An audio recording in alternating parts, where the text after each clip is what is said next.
नमस्कार मैत्रिणींनो, मी नीता क्रिएशन्स आपल्या यूट्यूब चॅनलवर सर्वांचे स्वागत करते। तर तुम्ही आज बघितलं असेल माझा न्यू लुक, माझा नवीन ड्रेस आणि तो पण साडीपासूनच। तर ड्रेस आवडला तर नक्की लाईक करा आणि कमेंट करा। आणि आपल्याकडे ना भरपूर अशा आपल्या जुन्या साड्या असतात, आपल्या मम्मीच्या, आपल्या सासूबाईंच्या, आपल्या आजीच्या आणि भरपूर अशा साड्या आपल्याकडे असतात ठेवणे, म्हणजे भरपूर दिवसाच्या आधीचं पॅटर्न असतात किंवा ते पॅटर्न मध्यंतरी चालत नसते, अशा भरपूर साड्या असतात। मग त्या कपाटात ठेवलेल्या असतात, पेटीत ठेवलेल्या असतात, गावी असतात। तर मग त्या साड्या अशाच न ठेवताना आपण त्याचा असा काहीतरी यूज करू शकतो। बघू शकता तुम्ही किती छान सुंदर आणि साडीचा कलर। ही साडी ना माझ्या आत्याने मला माझ्या लग्नाच्या आधी घेतली होती। त्या साडीसोबत माझ्या भरपूर अशा आठवणी आहेत। माझी आत्या आता ह्या जगात नाही आहे, पण माझ्या आत्याने खूप प्रेमाने मला ही साडी घेतली होती। तर ही साडी मी लग्नाच्या आधी घेतलेली होती, पण मी लग्न झाल्यावर एकदाच नेसले आणि त्याच्यानंतर नेसलीच नव्हते आणि मग तशीच ठेवलेली होती। मग म्हटलं त्याच साडीचा आपण आता काहीतरी नवीन उपयोग। आणि माझ्या आत्याला ना असं म्हणजे कॉलरचे ब्लाऊज वगैरे घालायला खूप आवडायचे आणि माझ्या आत्याने मला असं म्हणजे असं एकदा हे केलं होतं की सांगितलं होतं की मला एकदा ना कॉलरचे ब्लाऊज शिवून दे आणि मी ते घालणार, मला आवडेल घालायला म्हणून। पण ते आत्यासाठी मी शिवू शकले नाही, म्हणून म्हटले ह्या आत्याने घेतलेल्या ह्या साडीचा मी त्याच प्रकारे ड्रेस शिवला। आणि बघा तसंच मी आता कॉलर टाईपमध्येच जॅकेट वगैरे शिवलेला आहे। जर तुम्हाला आवडलं तर नक्की असा ड्रेस शिवून बघा आणि घाला।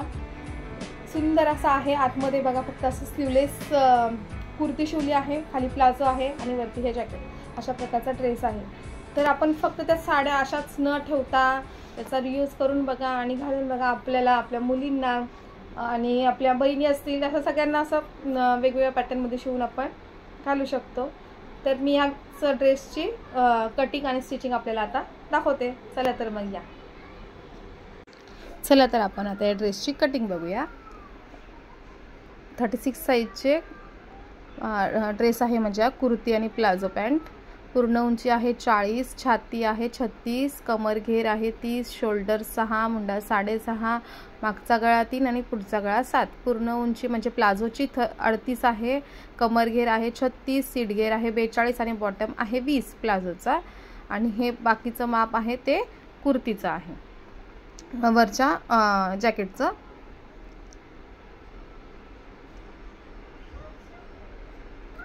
बघू शकता तुम्ही ही साडी आहे, खूप सुंदर अशी साडी होती, मस्त। आणि तसा सुंदर असा ड्रेस पण झालेला आहे याचा।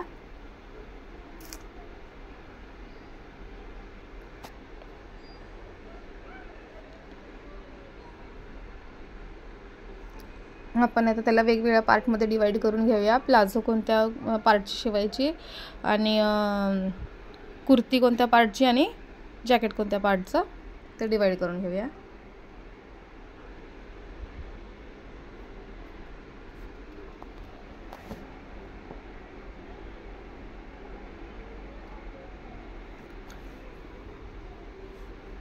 आपण हा पदराचा पार्ट आहे ना, याच्यापासून फक्त आपण स्लीव शिवले आहेत।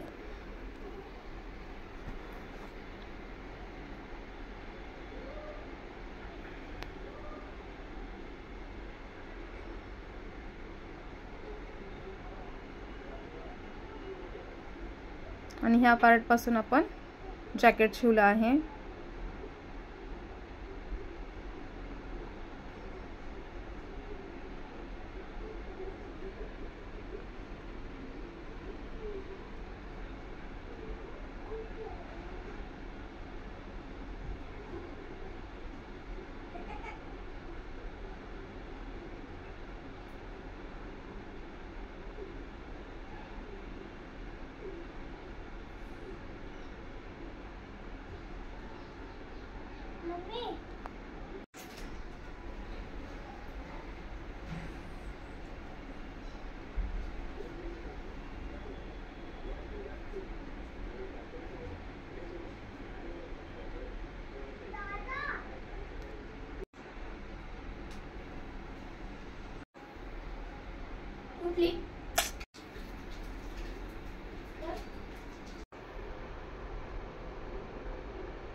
आपण आधी आपल्या वरच्या जॅकेट आणि स्लीवसाठी लागणारं कापड आपण वेगळं काढून घेऊया।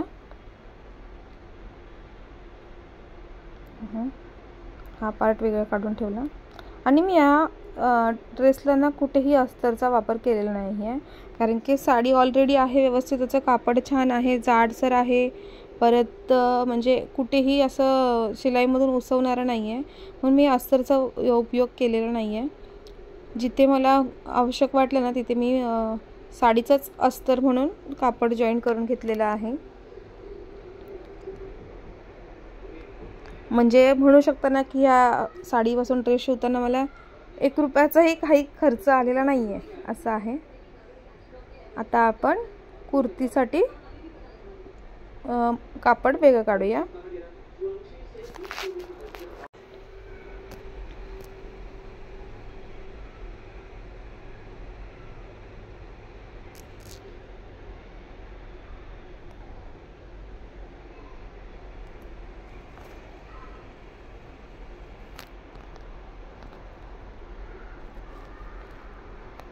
अगदी व्यवस्थित दिसू शकावं तुम्हाला म्हणून मी आता खाली बसूनच कटिंग करत आहे. ह्या पार्टमधून आपण कुर्तीची कटिंग करून घेऊया. कुर्तीची पूर्ण उंची आहे आपली 40 मध्ये आपण फक्त 1 इंच जास्त घेऊया, कारण आपल्याला खालच्या साईडने शिलाई मारायची नाही आहे, फक्त वरच्या साईडनेच आपल्याला अर्धा इंच शिलाईमध्ये जाणार आहे, म्हणून 1 इंचच घेऊया फक्त. मुंडा आहे आपला 6,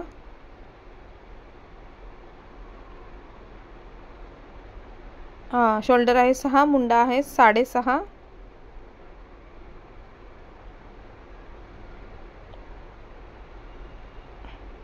छातीचा चौथा भाग अधिक 1.5 इंच,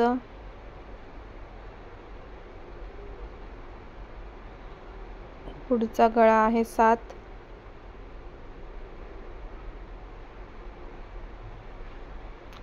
कमरघेर आपण पहिली मार्किंग आपण 7 वर करतो. कमरघेर आहे आपलं 30, 1 इंच टक्स आणि 1.5 इंच मार्जिन. आता 21 वर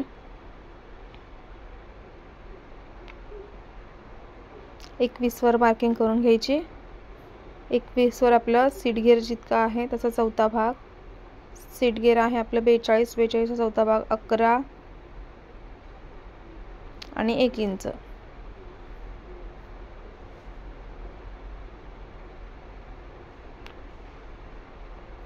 आता हे जोडून घेऊया तिरकस.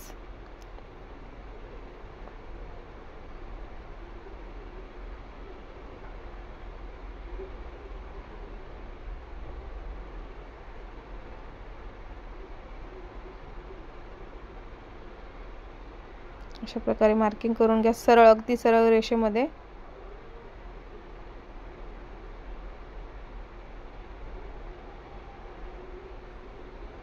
तितकंच माप इथेही मार्क करून घ्या आणि अगदी सरळ रेषा देऊन घ्या.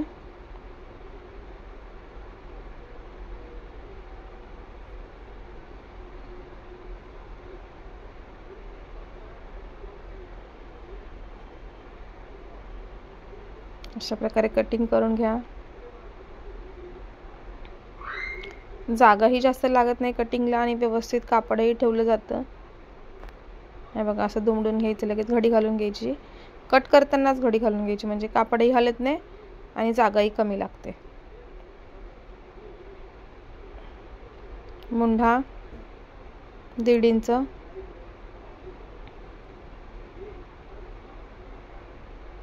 आता आपण फक्त मागच्या बाजूचाच मुंडा देत आहोत, कारण की आपण दोन्ही भाग वेगवेगळे करणार, तेव्हा आपण पुढच्या बाजूचा मुंड्याचा आकार देऊया. आता आपण मागच्या बाजूचा दिला आहे फक्त.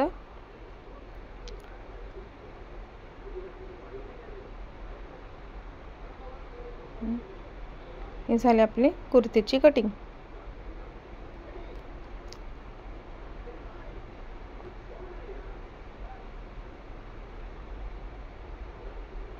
गळ्याची मार्किंग 2.5 इंच गळा रुंदी, पुढचा मुंड्याचा आकार 1 इंचावर, गळा उंची 7.5, 3 इंच रुंदी,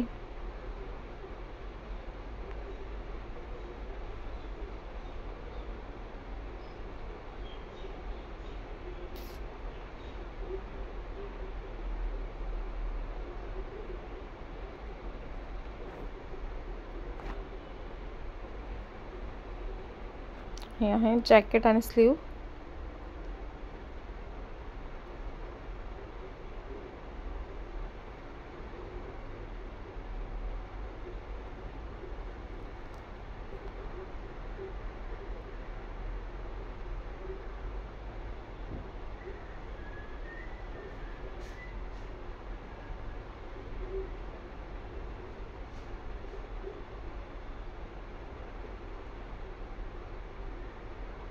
आपल्याला सर्वप्रथम कुठे काय ॲडजस्ट करता येईल ना ते व्यवस्थित जमलं पाहिजे, नाहीतर कटिंग करून झाल्याच्या नंतर लक्षात येणं मग सर्वच बिघडतं. त्याच्या आधीच बघायचं.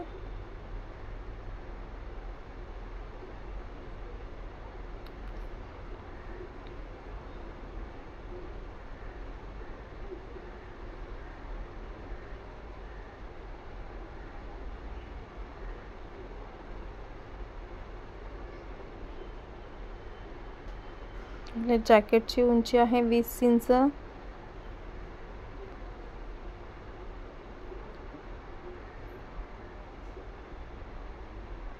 आणि आपण ते रुंदीला जास्त घेणार आहोत, कारण की जॅकेट हे आपले लूज असतं, फिटिंगमध्ये नसतं, म्हणून 2 इंच जास्त लूजिंग देणार आहोत.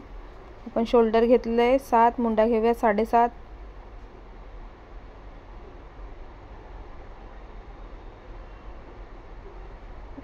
दीड इंच मार्जिन. मुंड्याचा आकार 3.5 वर गळा. मागचा गळा कुर्तीचा जॅकेटचा मागचा गळा 3.5 आणि 3 वर चा बोटनेकचा आकार देऊन घ्यायचा.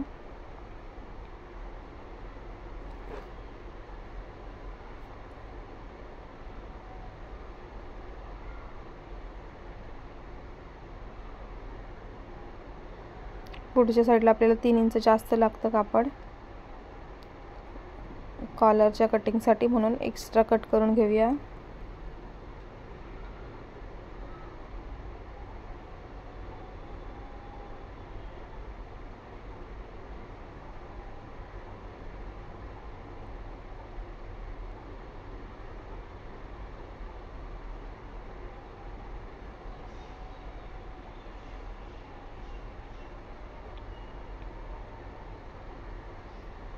आता आपण बॅक पार्ट कटिंग करून घेऊया. ज्या प्रकारे आपण मार्किंग केलेली आहे त्याच प्रकारे आपण कटिंग करून घेऊया.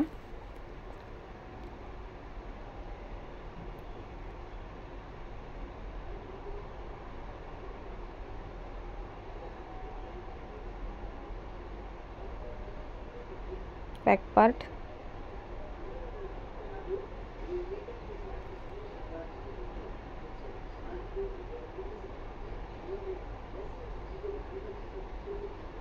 त्याच्यामध्ये आपल्याला 3 इंच जास्त घेऊन बाकीची मापं द्यायची आहेत. 3 इंच जास्त मार्किंग करून घ्यायची कॉलरसाठी ती, आणि मग त्याच्या पुढे बघा हे 3 इंच मार्किंग करून त्याच्या पुढे आपला 7 इंचाचा शोल्डर,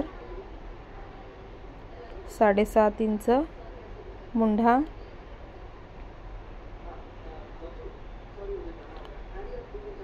पुढचा पार्ट आहे म्हणून आपण मुंढा 1 इंच घेणार आहोत. मुंड्याचा आकार आता कटिंग करून घेऊया.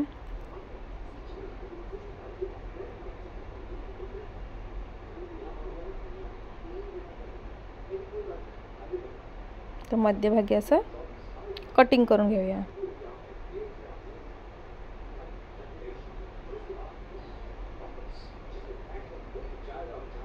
म्हणून फ्रंट पार्ट कटिंग जॅकेटचा.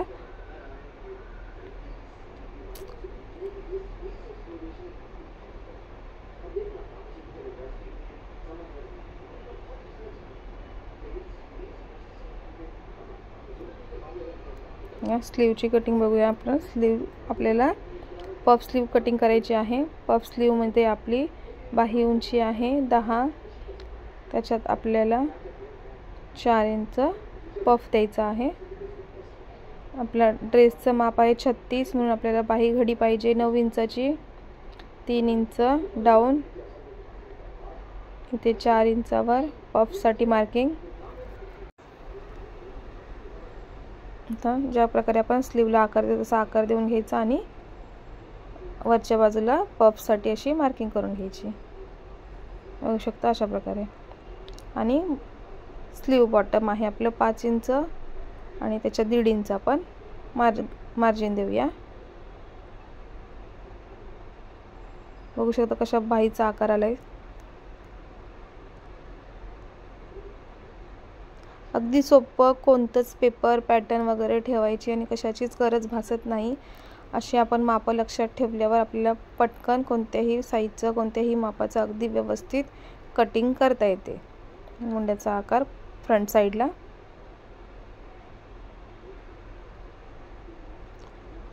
तुम्हीही आधीच म्हणजे नवीन शिकतानाच परफेक्ट सगळं काही केलं पाहिजे असं काही गरजेचं नसतं. माणूस चुकता शिकतं आणि तसंच तुम्ही चुकत जर प्रयत्न करत गेलात ना तर तुम्ही नक्की एक दिवस परफेक्ट असं काम करायला शिकाल आणि तुम्हाला जमेलच. तुम्ही प्रयत्न करून बघा, सुरुवात करा. आधी स्वतःचंच काही घ्या, तुम्ही अगदी जुनं कापड घ्या आणि त्याच्यापासून स्वतःसाठी काही शिवण्याचा प्रयत्न करा. आणि असा विचार ठेवू नका की मला हे जमणार नाही आणि मी टाकूनच देणार आहे. नाही, मी याच्यापासून काहीतरी तयार करणार आहे आणि मी घालणारच आहे, असा तुम्ही विचार केला ना तुम्हाला नक्की जमेल. आता आपण प्लाझो कटिंग करणार आहोत. आपली उंची आहे प्लाझोची 38, त्याच्यात 2 इंच आपण वरती बेल्टसाठी मार्जिन दिले आहे. आता आपला सीट घेरचा चौथा भाग आणि अधिक 2 इंच. सीट घेरचा चौथा भाग म्हणजे प्लस सीट घेर आहे 42, त्याचा चौथा भाग आहे 11. 11 अधिक 2 इंच आणि ते आपण 15वर मार्किंग करून घेऊया.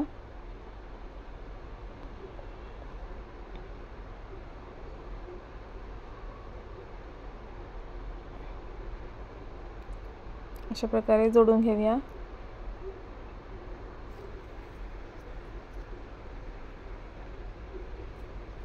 इथे आपल्याला मुंड्याचा आकार दिल्याप्रमाणे 2 इंच पुढे वाढवून ज्या प्रकारे आपण मुंड्याचा आकार देतो तसा जे टाईपमध्ये आकार द्यायचा आहे. हे बघा अशा प्रकारे. अगदी सोपी पद्धत.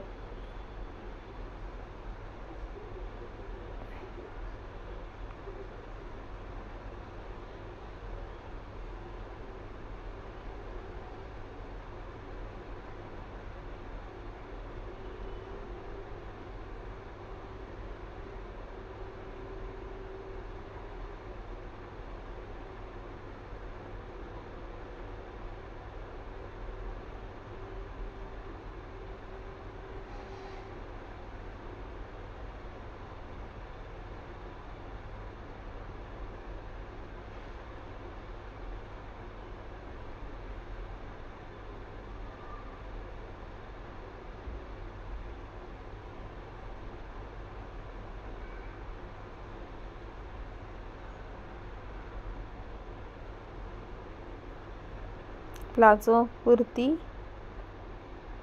स्लीव्स आणि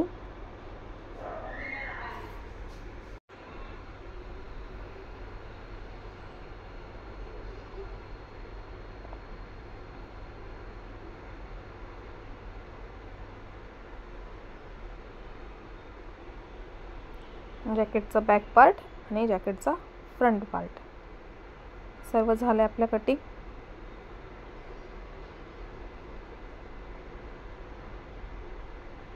तर आपल्याला फ्रंट पार्टच्या गळ्यासाठी 3 इंच मार्किंग करून 3 इंच असं पुढे ठेवून असा आकार द्यायचा असतो. बघा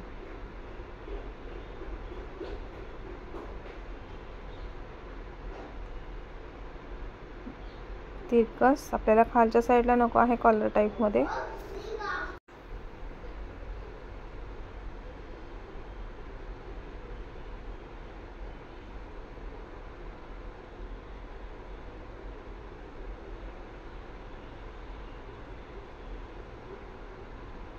आता आपल्याला हे कुर्तीचं हे जॅकेटचं कॉलर तयार करण्यासाठी पाहिजे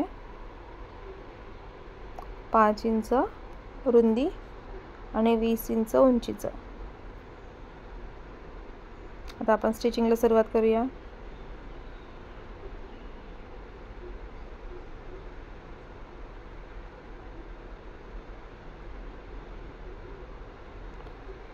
ह्याला आपण अस्तर असं दुसरं कॉटनचं यूज नाही करत आहोत, म्हणून आपण त्याच कापडाचं अस्तर आपल्याला जितकं पाहिजे तितकं आपण जॉईन करून घेऊया. बघा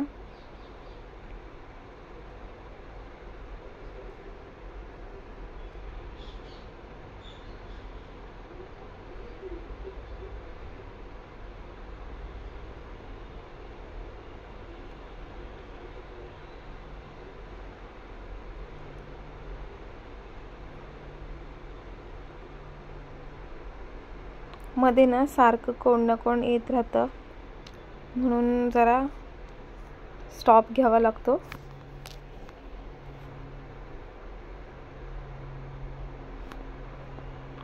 कोणतरी आलेलं वाटतं काकी ब्लाऊज घ्यायला तेव्हा.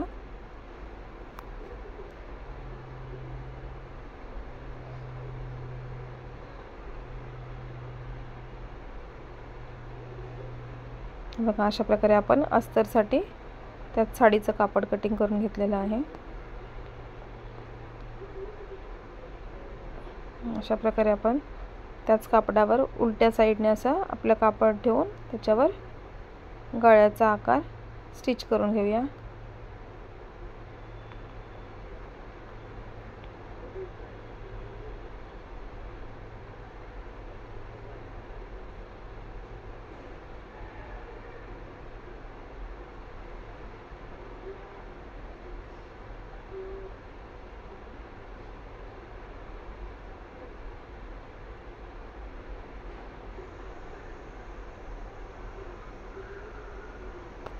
माझ्याकडे ना ते धाग्याचा बॉक्सच खूप खराब क्वालिटीचा आला आहे वाटतं ना. मला ते बॉक्सच म्हणजे दुसरे धागे आणावे लागतील. सारखा त्रास होतोय त्याच्याने, सारखे धागे तुटतात आणि सारखं मग परत परत सुईमध्ये धागा ओवावा लागतो. धागा जर चांगला असेल ना तर धागा मध्ये मध्ये तुटत नाही, धागा बरोबर नसेल तर सारखाच निघत राहतो सुईमधून. म्हणून आता बाजारात गेल्यावर परत धाग्याचा बॉक्स दुसरा आणावा लागणार आहे.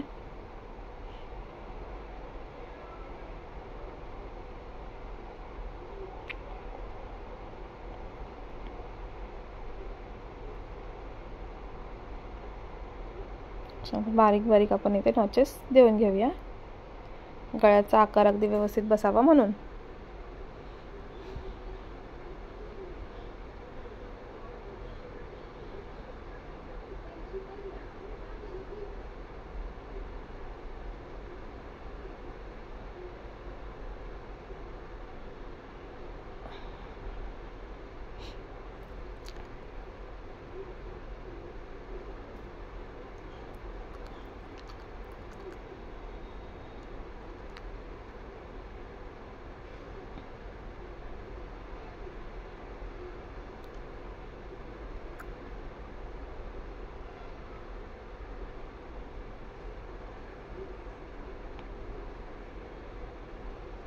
कॉर्नरवर सुई आतमध्ये दाबून मग दाब उचलायचा, म्हणजे कॉर्नर व्यवस्थित येतो.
चला तर मैत्रिणींनो, तुम्हाला ड्रेसची जर कटिंग स्टिचिंग आवडली असेल तर नक्की व्हिडिओला लाईक करा, सबस्क्राईब करा आणि कमेंट करा.